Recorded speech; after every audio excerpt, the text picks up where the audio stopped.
Diplom himoyangizni Rossiyaga borib qildingizmi, shu yerda onlayn uyda o'tirib qildingizmi? Qanday bo'ldi diplom himoya? Mana bitiruvchilarimiz bor, bizda ham o'qishda 2-3 kursda o'qiydiganlar bor, talabalarimiz hozir 3000 dan ortiq talabamiz bor.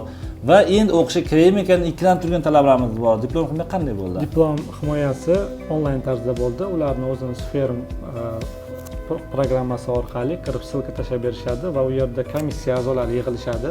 4 kishi, 5 kishidan iborat va yozgan narsangizni himoya qilib berishingizga to'g'ri keladi.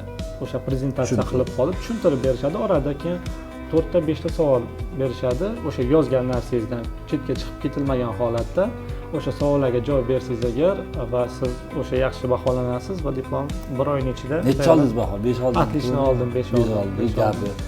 Taxminan necha minutmi, soat bo'ldi diplom himoya? Men bir o'zim kirdim jurnalistika yo'nalishida, Zashishtaga 1 soat Zashishda qildim diplomni.